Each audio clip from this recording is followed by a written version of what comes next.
Halo Tribuners, kembali bersama saya Asin Lumintang di acara Tribun Bakudapa, mata lokal menjangkau Indonesia. Dan kali ini kita akan berbincang-bincang dengan tema menuju Kota Manado yang lebih baik. Dan untuk perbincangan kurang lebih 30 sampai 40 menit ke depan, nanti saya sudah bersama dengan Bung Paulus Adrian Sembal. Bung Paulus ini merupakan pemerhati kota juga, aktivis di dulu aktivis buruh ya, aktivis buruh Sampai sekarang. sampai saat ini Ya. dan juga bekas akademisi ya, Ya. akademisi sebagai dosen dan seorang profesional pernah menjadi anggota DPRD Kota Tomohon, banyak hal sehingga tidak salah untuk menjadikan sebagai narasumber untuk kita berbincang-bincang mengenai persoalan Kota Manado. Selamat siang, Bung Paulus. Ya, selamat siang untuk Tribuners. Tribuners. Ya. Bung Paulus, untuk menyingkat waktu saya akan langsung ke pertanyaan ya. Ya. Jadi untuk menuju ke kota yang lebih baik tentu para Tribuners mesti berpikir Manado yang lebih baik yang bagaimana ya. Kita ke persoalan real saja. Tentu Manado yang lebih baik bagaimana sampah di kota Manado kelihatan baik sehingga kalau ada turis datang atau kita aja di kota Manado merasa nyaman Ya. sebagai warga kota Manado ya. Kemudian lalu lintas aman, nyaman, tidak ada kemacetan atau kalau terjadi kemacetan ya seminimal mungkin ya. Jadi penataan akan lalu lintas. Kemudian pasar ya, pasar tradisional tentu diharapkan juga baik karena sebagian besar warga Kota Manado ini masih suka dengan bagaimana melakukan aktivitas di pasar. Saya kira hal-hal ini yang diharapkan ke depan bagaimana Kota Manado ini menjadi baik. Untuk mencapai hal ini bagaimana pendapat dari Bung Paulus ya selaku pemerhati Kota Manado, bagaimana pendapat untuk ada perencanaan-perencanaan menjadi lebih baik. Silakan. Ya, terima kasih Bung Aswin. Jadi kalau tema kita ini berbicara tentang untuk Manado yang lebih baik, tentu Manado yang lebih baik daripada sebelum-sebelumnya. Ya. Memang ada hal-hal penting yang hadir di mata publik tentang persoalan-persoalan yang bersentuhan dengan kepentingan-kepentingan masyarakat, terutama persoalan utilitas kota. Ya. Utilitas kota itu hal-hal mendasar, apakah itu soal kebersihan, apakah itu soal air bersih, apakah itu soal transportasi dan lain-lain. Nah, ini penting disikapi. Sekarang kan pemerintahan di Kota Manado, pemerintahan yang baru, yang lagi sementara giat-giatnya. Dan saya melihat problem utama adalah persoalan sampah. Sampah ya. Karena ada visi besar, saya waktu di debat waktu yang lalu, ada visi besar daripada wali kota dan wakil wali kota yang terpilih sekarang, ARS, untuk menjadikan Kota Manado ini menjadikan Kota Manado ini kota metropolitan. Bahkan bisa menyamai seperti Singapura atau Surabaya minimal. Nah, ini tentu ada ukuran-ukuran yang harus dilakukan dan dilaksanakan agar Kota Manado ini memang benar-benar mengarah ke sana. Iya, iya. Salah satu hal yang paling penting adalah berbicara tentang estetika kota. Kalau estetika kota, tentu kota itu yang pertama adalah bersih. Dan ini menjadi pengalaman buat masyarakat Kota Manado karena persoalan persampahan di Kota Manado ini memang sangat rumit ya, persoalan persampahan, dan ini memang harus disikapi, persoalan utilitas kota ini harus disikapi oleh pemerintah kota. Jadi yang pertama tentang sampah. Sampah ini kami juga sering jalan-jalan di setiap kelurahan, kecamatan, banyak sampah yang tertumpuk di kelurahan dan kecamatan. Ternyata dalam pemberitaan-pemberitaan saya lihat ketika wali kota mengunjungi TPA Sumampo, Ya, ya. di situ ya permasalahannya karena alat eskavator untuk membongkar muat, mengaduk sampah itu hanya satu. Jadi ketika cross check ke kecamatan, bahwa itu jadi terhambat di situ. Jadi permasalahan awal itu ada di TPA. Kekurangan alat ya, Kekurangan alat. bulldozer ke Jadi apa ini, kalau eskavator. eskavator cuma satu, berarti truk-truk yang membawa sampah kelurahan dan kecamatan bawa ke sampah pasti antre. Jadi akhirnya ini kami melihat dalam pemberitaan-pemberitaan juga bahwa pemerintah sudah melakukan pengadaan kalau tidak salah 2-3 tambahan untuk eskavator. Jadi sekarang sudah ada 3 ya? Iya. 3 Jadi ini sebenarnya langkah-langkah yang sangat baik untuk dilakukan supaya benar-benar ini sampah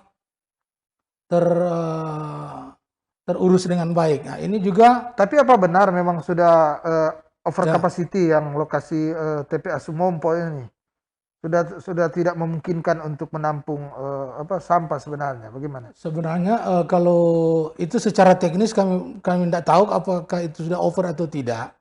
Tapi dalam penjelasan dari pemerintah kota waktu yang lalu, kami membaca di media bahwa ketika pengolahan sampah Ilo-Ilo sudah beroperasi, yang ini sampah-sampah Manado ini akan ke sana dan diolah untuk menjadi apakah itu dijadikan pupuk atau energi listrik dan lain-lain. Ya. Nah, itu kurang persoalan kedua. Tapi yang pasti sampah di Kota Manado ini bisa diurus sedemikian rupa supaya tidak tertumpuk di kecamatan. Karena selama ini saya lihat sampah yang tertumpuk itu adalah di tingkat kelurahan, baru pengumpulan sementara di tingkat kecamatan. Nah, ketika kendaraan akan ambil sampah-sampah di kecamatan, bawa ke TPA, ini TPA hanya satu alat yang membongkar dan mengaduk sampah. Jadi, ada camat mengatakan bahwa kalau sampah dibawa hari ini, memang cuma satu trip. Satu trip, mau balik lagi nggak bisa, karena so antre dengan ada kecamatan-kecamatan yang lain, apalagi di Kota Manado kan 11 Jadi kecamatan. itu yang kita lihat terjadi penumpukan di kecamatan-kecamatan, di truk-truk itu. Terjadi penumpukan di kecamatan karena pembongkaran di TPA. Lambat, karena cuma satu alat. Jadi ini ketika penambahan alat ini sebenarnya kabar yang gembira. Dan tentu perlu disupport oleh masyarakat. Itu hal yang pertama ya tentang sampah. Yang kedua tentu saya melihat sebagai warga kota, kesadaran masyarakat tentunya. Kesadaran masyarakat bagaimana supaya kita tidak sembarang membuang sampah. Betul. Ini kultur ya, menjadikan budaya. Ya. Harus dijadikan budaya. Juga ada kebijakan-kebijakan dari pemerintah kota yang tentu harus diikuti. Jam-jam tertentu ketika kita harus mengumpul sampah dan ditempatkan di depan rumah atau di mana, itu kan ada waktu-waktu tertentu. Jadi itu kesadaran masyarakat terhadap kebersihan itu penting sekali supaya juga mendukung program-program pemerintah dalam hal soal penanganan sampah ini. Begitu juga hal-hal kaitan dengan yang lain, tentu sektor-sektor yang berkaitan misalnya pembangunan rumah atau ada pemukiman di bantaran sungai. Iya. Kalau ada pemukiman di bantaran sungai, ini pengawasan pemerintah harus tegas soal ini, karena biar bagaimanapun sampah rumah tangga pasti akan ke sungai tersebut. Iya. Terjadi pendangkalan, terjadi suasana yang kotor dan menjijikan, dan akhirnya pendangkalan sungai terjadi pengecilan ketika debit air begitu banyak, meluap jadi banjir. Jadi ini ada kaitan semua, dan kami pikir ini menjadi fokus utama ya. PR sebenarnya ARS saya lihat di Kota Manado. Karena itu efek sampah ini banyak kalau kita lihat banyak sekali. Banyak sekali ya. Secara teknis mungkin dari instansi berwenang yang tahu berapa produksi sampah Kota Manado per hari. Kan harus diukur dan diambil kebijakan supaya untuk solusinya harus begini. Kami pikir begitu. Tapi saya kira pemerintah juga harus tegas harus ada aturan. Saya tahu mungkin ada perda sampah ini. Tapi saya tidak tahu juga teknisnya bagaimana. Tapi dulunya kan waktu zaman NH Eman sebagai wali kota dulu, kalau kita lihat waktu dulu masih ST20 itu ada sudah ditaruh perda sampah di situ, kemudian kendaraan waktu itu sudah ada keranjang keranjang sampah, kemudian didenda.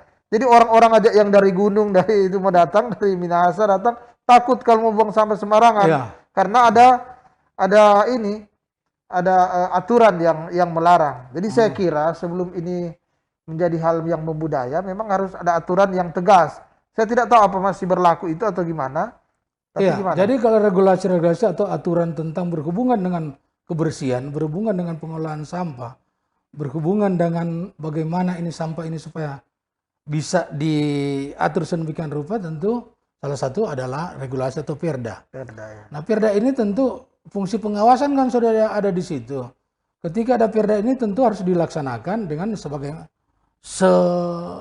mungkin. Kalau Perda ini sudah dibuat sedemikian bagus isinya dan lain-lain, tapi pengawasan atau pelaksana daripada Perda tersebut tidak melaksanakan dengan baik, tentu Perda ini menjadi Perda banci istilahnya. Ada Perda tapi tetap tidak bisa menjadi solusi untuk persoalan masalah kebersihan. Jadi kalau memang Perda itu ada, itu harus ditegakkan. Pengawasan dari aparat yang intens atau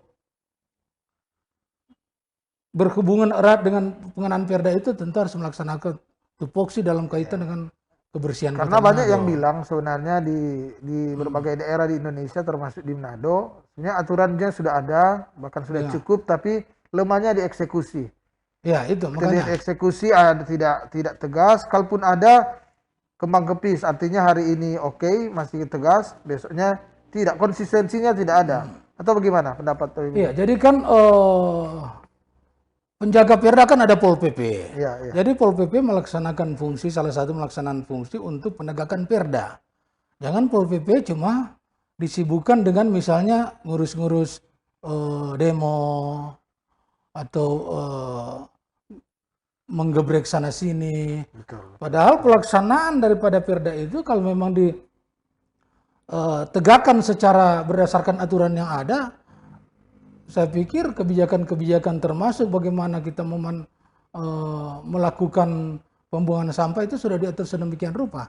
Sehingga masyarakat akan tersadarkan dengan aturan itu. Kalau tidak ada penegakan, masyarakat pikir, biarlah kita buang sampah ini, ada aturan tapi kita tidak pernah mendapat tindakan. Kita tidak pernah ditegur. Betul. Dan kita tidak pernah merasakan bahwa ketika kita salah membuang sampah, kita dipanggil dan lain-lain, tidak pernah. Jadi itu harus ada proses pembelajaran ketika ada aturan tapi tidak dilaksanakan secara baik. Itu jadi bumerang justru. Jadi bumerang karena masyarakat berpikir, biar ada Perda, ada aturan tapi nggak ada ini. Yang penting kok orang bayar 20.000. Dulu kan pernah ada per bulan untuk retribusi sidang di tempat. Jadi langsung dapat sidang denda sekian. Saya kira perlu diefektifkan lagi. Makanya sidang-sidang di tempat. Mekanismenya bagaimana? Yang pasti kalau fungsi pengawasan berjalan dengan baik, mungkin juga sidang di tempat tidak akan dilakukan. Kalau fungsi pengawasan berjalan dengan baik karena masyarakat semakin sadar. Ketika kita membuang sampah, efek dan dampaknya begini, kan begitu. Karena sekarang masyarakat berpikir, kita gimana ini sampah ini terserah, yang pasti kita bayar retribusi 20.000 per bulan. Jadi ini di lingkungan saya, contoh saya di Malalayang lah. Saya tidak expert mau bilang di Malalayang mana, tapi kalau sampah seringkali ada 1 bulan, 2 bulan. Kali tidak diangkat. Jadi saya berpikir karena ada ruang sedikit, daripada sudah angka-angka ini kesebak kering dulu karena panas matahari baru kita bakar. Padahal sudah diangkat. Padahal setiap bulan saya bayar retribusi. Jadi mekanisme ini kan ini sistem. Jadi semua sistem semua harus keterkaitan, ada keterlibatan untuk bagaimana Kota Manado ini supaya bersih. Baik aturan, aparat, termasuk masyarakat sadar. Supaya memang benar-benar ini. Jadi kami berharap bahwa memang ada sikap tegas daripada pemerintah. Tegas dalam pengertian mengayomi kepada masyarakat. Tegas dalam pengertian bahwa aturan ini harus dilaksanakan. Supaya masyarakat jadi sadar. Bukan masyarakat jadi kebal terhadap aturan. Jadi sadar untuk secara tidak langsung mereka tanpa tanpa diatur pun, kalau aturan ini sudah berlaku sangat efektif, masyarakat sadar dengan aturan yang ada. Iya, iya. Jadi Manado akan menjadi lebih semakin bersih dan meringankan proses. Iya. Meringankan proses ketika sampah itu dari rumah, sampah rumah tangga, ditaruh di depan rumah, dikumpulkan dan dibawa ke tempat pengumpulan sementara tingkat kecamatan, diangkat oleh truk. Itu proses-proses itu akan berjalan dengan sendirinya kalau kesadaran masyarakat ada, aturan ditegakkan. Iya, iya. Ya. Berbicara mengenai penataan kota ya, mengenai kota Manado ini, dia salah satu tentu, ini sampah itu kan bagian dari penataan kota juga kan, penataan kota. Hal yang lain tentu misalnya pasar. Jadi sekarang ini kan sudah banyak mall-mall, sudah banyak supermarket ya, di mana-mana sudah ada Indomaret, ada Alfamart, tapi banyak masyarakat yang tetap ke pasar tradisional. Pasar tradisional, ya. Yang menjadi persoalan sekarang di Manado ini banyak pasar tradisional yang ada boleh dikata tidak terkelola dengan baik sehingga tidak memberikan kenyamanan antara pembeli dan para penjual di pasar ini. Sekarang jadi kira-kira bagaimana selaku pemerhati tentu melihat bagaimana penataan pasar ini supaya lebih bagus ini dia. Apakah pasar yang ada masih bagus atau sebaiknya direlokasi ke tempat-tempat yang lain atau gimana? Ya, jadi kalau pasar ini sebenarnya menurut saya masih bagus pasarnya. Iya. Di lokasinya ya. Pengertian masih bagus ini lokasinya. Iya, lokasinya. Bukan tempat penjualannya. Kan ada pasar Bersehati, pasar Pinasungkulan Karombasan, Orde Baru Pal 2 ya. Pal 2 baru yang kecil-kecil, pasar Tuminting, pasar Bahu. Pasar Buah, ada di pasar Buah. Kita tentu bicara dulu bagaimana misalnya yang pasar besar, pasar Bersehati, pasar Pinasungkulan. Ya. Bagaimana? Jadi kalau menurut saya ini penataan pasar ini harus dibikin sedemikian rupa supaya dia berestetika, menarik ketika pengunjung. Karena kenyamanan, kalau menurut saya kenyamanan yang pertama adalah kenyamanan pengunjung. Pengunjung dalam pengertian di sini adalah pembeli atau masyarakat. Baru kenyamanan dari pedagang. Kalau dua-dua kenyamanan ini dilakukan dengan baik, saya pikir ini pasar ini akan jadi orang jadi betah ke pasar. Betah ke pasar dan aturan-aturan tentu harus ditegakkan. Karena kalau sekarang ketika di bangunan pasar sudah dibuat, ada pedagang mencari kenyamanan sendiri menurut dirinya. Kenyamanan dalam pengertian supaya dia cepat berinteraksi dengan pembeli.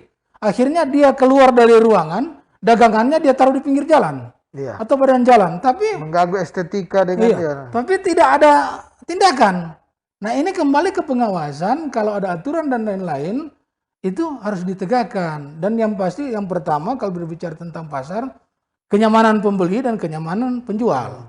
Kalau pasar itu bagus, dibuat estetika, kalau pasar-pasar sekarang di Kota Manado saya lihat, apalagi pasar yang besar, Karombasan dan Bersehati sudah semrawut sekali. Bangunannya pun sudah saya lihat di medsos pernah dimuat-muat ini pasar Bersehati. Atap-atap sebocor dan lain-lain. Akhirnya pembeli keluar dari bangunan untuk berjual di pinggir jalan. Akhirnya ruas jalan menjadi kecil, terjadi macet di situ, kendaraan pun lewat susah. Jadi harusnya di pasar dibuat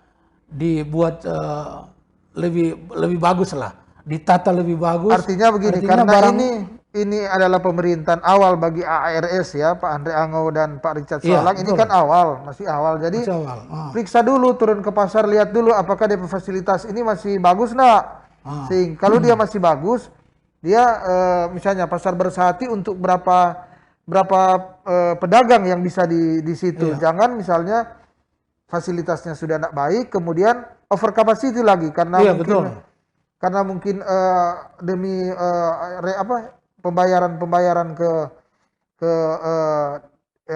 bidang pasar ini, direktur pasar atau PD pasar ini, maka misalnya di pasar itu cuma kemampuan 250 pedagang, sudah sampai 500 pedagang, sehingga tidak nyaman lagi.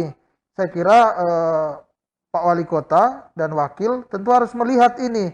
Baru lihat dia punya fasilitas masih bagus enggak, sehingga karena begini, di kota-kota lain termasuk Surabaya, pasar itu juga jadi wisata tempat wisatawan untuk melihat membeli barang-barang yang murah. Iya. Saya kalau ke Surabaya, saya ke selain Wisata pasar belanja. Turi, iya wisata belanja ke pasar yang murah. Ah. Ada pasar apa itu yang di Surabaya, katanya pasar orang-orang Cina. Bagus, dia punya sepatu yang kulit tapi murah. Di Manado mungkin boleh menciptakan itu atau gimana sebagai Iya, pemerhati? jadi apa disampaikan Bung Aswin, saya sebenarnya setuju sebagai warga kota. Yang pasti yang pertama tentang kapasitas penjual. Iya, iya. Jadi sekarang kan sudah terbentuk, bukan terbentuk ya, sudah terpilih direksi yang baru, termasuk kabak-kabak dan pekerja-pekerja yang lainnya. Tentu ini menjadi langkah awal ketika mereka melakukan, silakan. Karena saya tahu yang ke terpilih lapangan. ini orang-orang yang Iya. sejak kampanye sangat mengerti betul akan keinginan dari wali kota dan wakil, sehingga Iya, saya betul. kira mungkin mampu untuk menerjemahkan itu. Harus Karena- mampu menerjemahkan, harus Karena mampu. kan Pak Roland, apa kan bagian Ruru, ya. Roland Ruru ini kan adalah ketua tim kampanye. Artinya sangat memahami apa yang di otaknya wali Betul. kota dan wakil, sehingga saya kira harusnya mampu ya atau gimana? Harusnya untuk ini. mampu, karena saya lihat AARS ini berjalan cepat. Cepat ya. Berjalan cepat, jadi birokrasi pemerintahan, termasuk lembaga-lembaga ornamen lain yang ada dalam pemerintahan kota, termasuk PD Pasar, PT Air, PDAM, dan lain-lain, tentu harus menyesuaikan dengan akselerasi yang diperlihatkan oleh ARS. Saya lihat mereka jalan cepat, tapi yang lain, kalau istilah Oto, Iya. ARS sudah jalan, masuk gigi 23, yang lain mungkin baru kasih panas Oto. Jadi, kaitan dengan saya bilang tadi tentang pasar. Jadi, mungkin Pak Roland CS ini, saya sependapat yang disinggung tadi tentang kapasitas penjual. Iya, Jadi ketika lakukan pemetaan di lapangan, khususnya pasar-pasar besar, Iya. ya, untuk pasar besar berapa seharusnya penjual yang ada di situ? Jangan cuma kapasitasnya 100, akhirnya orang yang menjual 200. 200. Karena hanya dengan pendekatan supaya ada retribusi. Ada retribusi. Padahal justru membuat pasar itu jadi semrawut. Betul. Ada kapasitasnya itu harus ditentukan. Begitu juga pasar-pasar yang lain. Pasar Karumbasan, Pasar Pal 2, Pasar Bahu, dan lain-lain. Ini penting ketika sudah ditentukan untuk kapasitasnya berapa, dan termin-terminnya juga harus jelas. Misalnya penjualan barang basah disendirikan. Iya, Barang betul, yang kering, bawang, rica, tomat mungkin tempat tersendiri. Kalau ikan harus disendirikan. Jangan campur aduk. Betul. Bayangkan di pinggir jalan aja masuk pasar, so ada ikan di Ada situ, ikan, ada yang jual tomat, ada jual rempah-rempah dan lain-lain. Nah, ini kan menunjukkan bahwa pasar itu tidak tertata dengan baik. Ketika pasar tidak tertata dengan baik, itu menjadi cerminan bahwa ini kota Manado ini kota jorok. Kota Jorok. Iya. Karena betul. ketika tamu datang, mereka lihat drainase banyak yang tidak beres, air keluar dari tidak mampu menampung, pasar kurang bersih. Bagaimana menuju ke kota yang modern, atau menuju keinginan atau misi besar pada wali kota ARS ketika menyampaikan program dan visi misi di depan rakyat.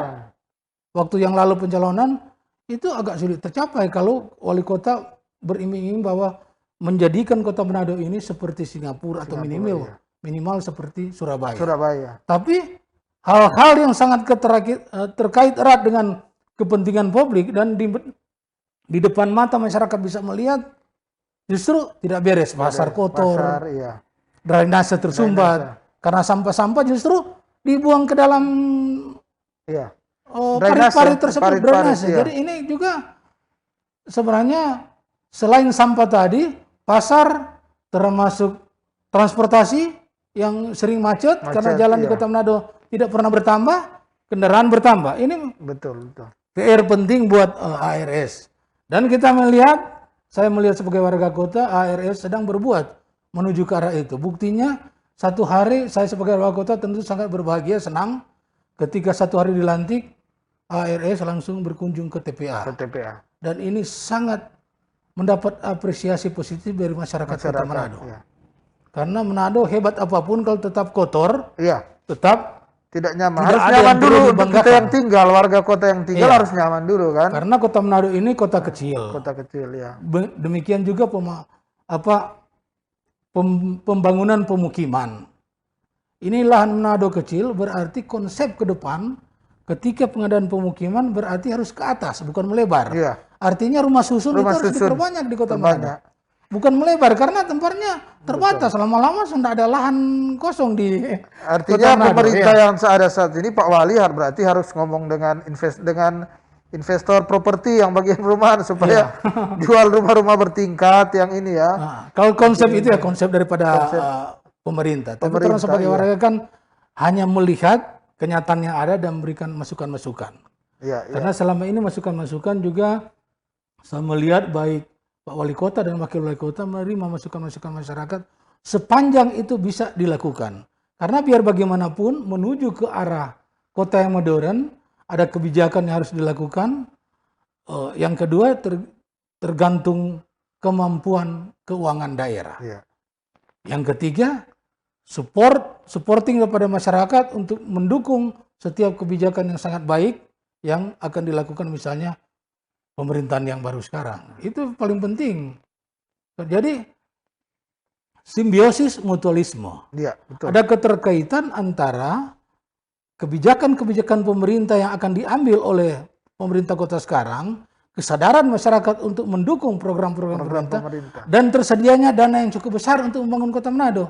Dan saya pikir itu akan terjadi. Kenapa akan terjadi? Sinergitas saya lihat dalam gerbong yang sama antara pemerintah kota sekarang, pemerintah provinsi termasuk pemerintah nasional. Dan ini sebenarnya harus dimanfaatkan. Ketika ini dimanfaatkan, masyarakat akan merasa puas di Kota Manado. Jadi dimanfaatkan untuk menjadikan Manado lebih nyaman Lebih sebagai nyaman. tempat tinggal dan menuju ke kesejahteraan. Menuju kan? kesejahteraan. Karena situasi ini kan bagus. Sinergitas ini ada. Sinergitas, betul, betul. Kalau gubernur ingin Manado lebih baik, tentu usulan-usulan wali kota dan wakil wali kota tentu harus direspon oleh gubernur. Kan begitu. Karena Kota Manado ini ibu kota provinsi. Provinsi ya. Jadi wajahnya jadi etalase provinsi. Ketika betul. di visi daripada wali kota, wakil wali kota menuju Kota Manado yang sejahtera ke bibir Pasifik. Nah ini kan konsep regional, konsep provinsi Sulawesi Utara. Karena Manado ibu kota provinsi. Tentu dia ada nilai plus yang harus dilakukan oleh pemerintah provinsi terhadap Kota Manado. Bukan meremehkan kota kabupaten yang lain, enggak. Karena melihat Kota Manado ini sebagai etalase ibu kota provinsi. Kalau ibu kota provinsi kotor, justru Tomohon lebih bersih atau Bitung lebih bersih kan jadi anomali ya. Jadi ini masyarakat kau berpikir, aduh, masih kota ini lebih, artinya masih Lamongan lebih bagus. Wisatawan yang datang di Sulut kalau dia lihat Manado bersih, pasti dia akan berpikir bahwa Tomohon pasti bersih, Bitung pasti bersih, Minsel pasti bersih. Betul. Kan begitu.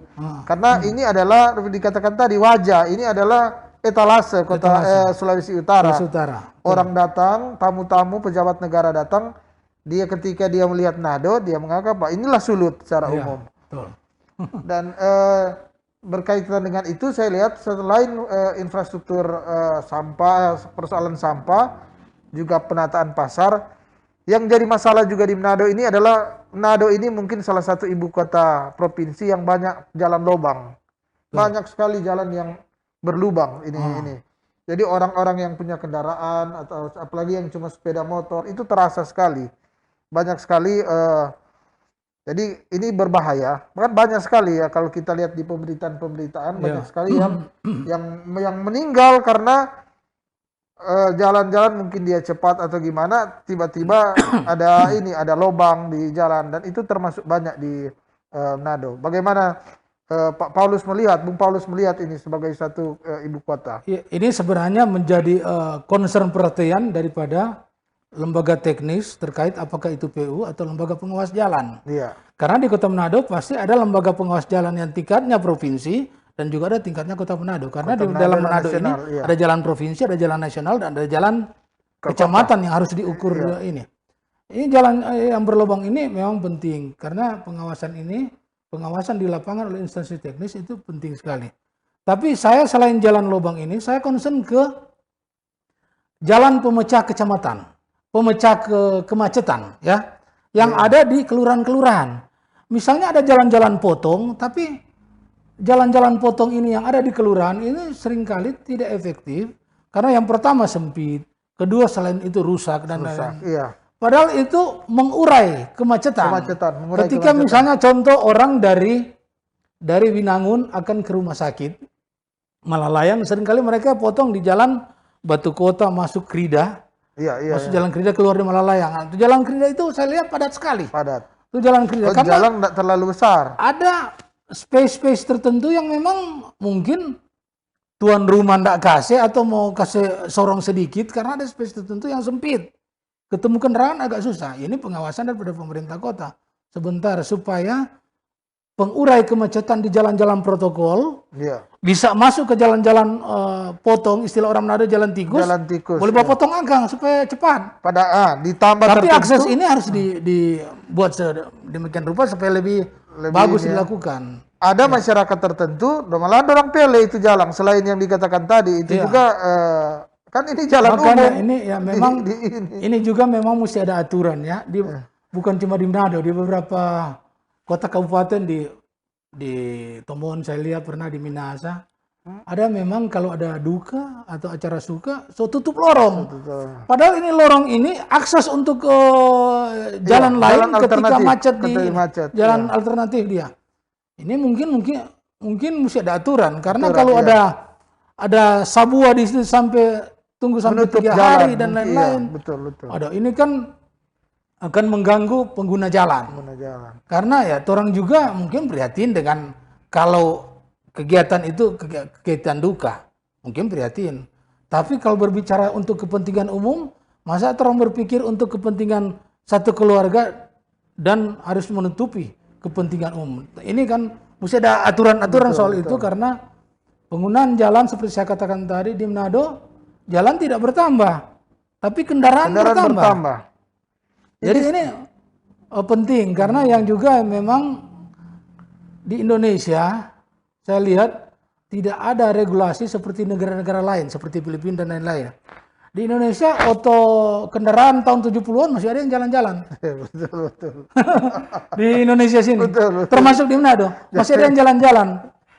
Kalau di negara-negara luar, kalau atau kendaraan itu sudah cukup tua, dia bisa dikategorikan yang pertama mobil klasik atau mobil antik boleh ada surat, tetap bayar pajak. Sebagai mobil antik ya. Tapi ini justru ada mobil yang sudah ada surat tapi masih jalan-jalan.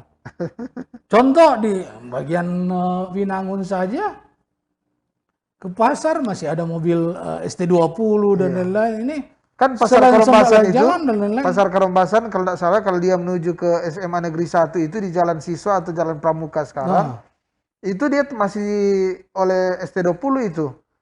Jadi yang pertama, Bung Aswin, saya melihat banyak hal. Itu salah satu indikator Kota Manado macet. Yang kedua, ini penegasan daripada pemerintah kota, pengawasan paling penting. Karena ada tampal-tampal ban, bengkel sudah pakai badan jalan. Tidak pernah ditegur. Iya. Akhirnya dia, bayangkan, jangankan digunakan bengkel. Trotoar pun untuk kepentingan masyarakat sudah ada kios. Orang menjual. Ini kan pengawasan harus berjalan dan saya sangat berharap bahwa ARS ini harus tegas dapat menyikapi persoalan ini, harus tegas. Artinya, tegas dalam pengertian orang bukan larang di situ tapi bukan pada tempatnya. Iya, orang masyarakat itu mencari, dia bilang tuh cari makan, tapi harus juga tidak mengganggu akan kepentingan umum. Tidak mengganggu kepentingan umum, karena semua masyarakat cari makan, bukan cuma orang. Makanya itu ya saya berharap untuk ke depan Kota Manado ini harus benar-benar memperhatikan juga aturan-aturan ini, perda dan lain-lain. Di Kota Manado juga penting. Saya kurang tahu kalau sudah ada. Karena dulu waktu saya anggota DPR di Kota Tomohon, kita pernah membentuk Perda Bangunan Gedung. Perda Bangunan Gedung ini salah satu perda di Kota Tomohon yang menjadi acuan secara nasional dan salah satu perda yang terbaik di Indonesia untuk Perda Bangunan Gedung. Ketika kita membentuk Perda ini, aturan sudah jelas bahwa temuan kota kecil ini contoh. Berarti pembangunan bukan melebar, harus ke atas, rusun dan lain-lain. Setiap pembangunan rumah dan gedung harus memperhatikan istilahnya sertifikat layak fungsi. Harus ada lahan hijau di depan dan lain-lain, trotoar dimanfaatkan sebagai manusia. Ini Manado saya pikir sebagai ibu kota provinsi etalase Sulawesi Utara ke Pasifik, ini benar-benar ini harus dilakukan. Banyak sektor yang terkait di situ. Jadi ini kerjasama eksekutif dan legislatif ini berarti ya. Harus. Jadi 40. Karena di dalam aturan pemerintah daerah itu adalah kepala daerah dan DPRD. Jadi DPRD itu subordinat bagian daripada pemerintah daerah. Beda dengan DPR RI. Kalau DPR RI itu memang lembaga eksekutif yang melaksanakan fungsi trias politika. Jadi mereka kesetaraan dengan eksekutif, lembaga presiden, dan lain-lain. Tapi kalau pemerintah daerah adalah kepala daerah dan DPRD. Di Kota Manado, pemerintah daerah adalah kepala daerah dan wakil kepala daerah dan 30 berapa ini? 35? 40 anggota DPR Kota Manado. Itu pemerintah daerah. Makanya itu harus menyikapi persoalan-persoalan ini. Inilah masukan, kalau menurut saya, masukan warga ini bukan cuma dari saya, banyak juga. Iya. Di medsos ketika saya baca, mereka mengeluhkan jalan berlubang. Banyak hal trotoar dipakai untuk menjual. Masyarakat mau jalan sana boleh. Dipakai untuk bengkel atau tampal ban. Ini perlu supaya estetika kota benar-benar terlihat. Supaya visi wali kota menjadi Kota Manado ini seperti Surabaya akan terlihat. Faktor pertama adalah estetika. Berbicara estetika berarti DP indikator bersih. Bersih itu berarti pengelolaan sampah itu dilakukan secara profesional. Kan kaitannya begitu. Masyarakat sadar terhadap kebersihan. Mereka sadar membayar retribusi dan sadar bagaimana cara membuang sampah yang sudah dilakukan oleh pemerintah. Jam sekian Anda silakan menaruh sampah di tempat pengumpulan sementara misalnya. Itu harus diikuti. Supaya connect dengan ketika ada truk atau yang motor dulu, tingkat kecamatan, tingkat kelurahan, motor dulu itu yang 3 bola itu, angkat sampahnya, dibawa ke truk ya. Pembuangan sementara tingkat kecamatan, nanti truk ambil dari situ. Kalau mekanisme ini berjalan bagus, saya pikir tidak masalah. Apalagi dikaitkan dengan ketika ILO-ILO beroperasi, sampah Manado bahkan sampah Tomohon pun dan kota-kota kabupaten sekitar akan dibawa ke sana diolah jadi pupuk atau jadi energi listrik.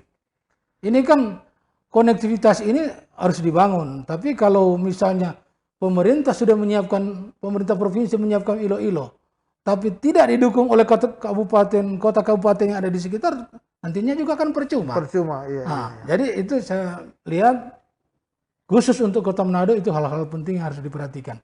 Persoalan utilitas kota. Utilitas kota itu bukan cuma pasar, bukan cuma soal kebersihan, bukan cuma soal keserambautan lalu lintas. Persoalan juga yang mendasar adalah air bersih. Karena itu hal mendasar untuk kepentingan masyarakat. Terkait dengan air bersih kan, tadi waktu masih off air ya, kita bicara-bicara, kan ada 2 yang menangani air bersih. Ada PT Air, ada PDAM ya. Dan kita tahu bersama di Manado ini air bersih ini hal yang selalu menjadi persoalan juga ya. Menjadi persoalan karena banyak kali misalnya para pelanggan sudah membayar akan kewajibannya, tapi hak-haknya belum maksimal diterima, sehingga tentu membutuhkan bagaimana agar supaya lebih baik atau bagaimana? Ya, jadi seperti kalau saya lihat PT Air dan PDAM kan lembaga profit. Karena mereka menerima kan uang pembayaran retribusi daripada masyarakat. Nah tentu ada dana untuk dilakukan pembenahan infrastruktur dan kedua pembenahan manajemen. Pembenahan infrastruktur tentu supaya masyarakat menerima air dengan baik, yang tidak mati-mati atau macet. Dan yang kedua, ada hal-hal tertentu, waktu tertentu seringkali ketika dibuka ini keran keluar PC atau kotor, airnya tidak bersih. Nah ini kan dari tahun ke tahun ini PDAM dan PT Air kan sudah tahu persoalan-persoalan ini, tidak perlu lagi masyarakat mau sampaikan karena mereka berhadapan dengan tupoksi kerja untuk soal pengadaan air bersih, dan ini tentu harus disikapi lebih arif dan bijaksana supaya harus berpikir to sense of crisis terhadap kepentingan masyarakat harus ada di dalam kepemimpinan PDAM dan PT Air. Karena harus berpikir, kenapa berpikir begitu? Karena masyarakat memberikan kontribusi lewat bayar rekening air dan lain-lain, tapi pelayanan yang mereka terima belum nggak optimal bagus, ya. belum optimal. Ya. Mungkin 1-2, tapi secara keseluruhan sebenarnya saya lihat ya enggak masalah sih PDAM di Kota Manado, tapi ada orang-orang tertentu, lokasi tertentu agak susah dapat air, ketika dapat air pun Masih kotor, tapi penagihan tetap berjalan terus tiap bulan. Iya. Nah, boleh lewat tanggal 10 kalau air. Betul. Jadi kalau air matinya enggak ada denda, marah kena ada ini, tapi Iya, kalau makanya. pelanggan kalau dia berapa bulan, 2-3 bulan bayar, tentu dapat putus ini air. Pemirsa Tribuners, masih banyak hal yang kita akan perbincangkan sebenarnya ya. Tapi waktu juga lah yang membatasi akan perbincangan kita pada saat ini. Dan sebelum kita menutup, saya memberikan kesempatan untuk closing statement ya. Daripada Bung Paulus. Ya, harapan-harapan atau imbauan terserah, silakan. Ya. Jadi closing statement saya, yang pertama sebagai warga kota, saya melihat pemerintah kota ini masih baru. Ya, ARS masih baru 1 minggu lebih, dilantik tanggal 10 ya, tanggal 10 Mei dilantik, berarti baru hampir 2 minggu lah bekerja. Dan pekerjaan yang sudah dilakukan saya lihat start awal sangat cepat daripada ARS.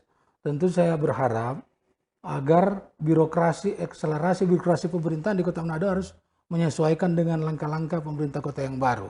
Karena kalau ini berjalan dengan baik, tentu outputnya akan memberikan kesejahteraan pada masyarakat, dalam pengertian kesejahteraan ini tidak selamanya berbicara tentang uang. Tapi ketika masyarakat menerima pelayanan yang baik, itu juga bagian daripada kesejahteraan masyarakat menerima kebijakan-kebijakan yang diterapkan oleh pemerintah kota dan merasa nyaman mereka melaksanakan kegiatan hari-hari. Jadi contoh yang kita bahas tadi itu akan tereliminir ketika ini aturan benar-benar ditegakkan, kebijakan benar-benar menyentuh untuk kepentingan masyarakat. Bukan untuk kepentingan orang per orang, bukan untuk kepentingan pengusaha, bukan untuk kepentingan kelompok-kelompok tertentu. Karena ketika ARS terpilih sebagai wali kota dan wakil wali kota, tentu itu adalah wali kota dan wakil wali kota masyarakat Kota Manado. Ya, terima kasih Bung Paulus Adrian Sembol atau Bung Pas ya biasa dipanggil, yang sudah berbincang-bincang ya, sudah memberikan pencerahan kepada para tribuner terkait dengan persoalan kota yang ada dan harapan-harapan tentu ya, bagian dari harapan masyarakat kita ini. Dan semoga apa yang menjadi perbincangan kita ini didengar oleh para pemangku kepentingan ya, Pak Wali Kota, Pak Wakil Wali Kota, Pak Sekretaris Kota, dan DPRD ya, DPRD Kota Manado juga boleh mendengar akan bagian dari perbincangan ini yang merupakan bagian dari aspirasi masyarakat. Dan terima kasih juga kepada para tribuners yang sudah setia untuk ikut terlibat atau menyaksikan akan perbincangan kita pada saat ini. Dan kita akan bertemu lagi pada perbincangan yang lain dengan tema yang lain pada besok hari. Dan terima kasih.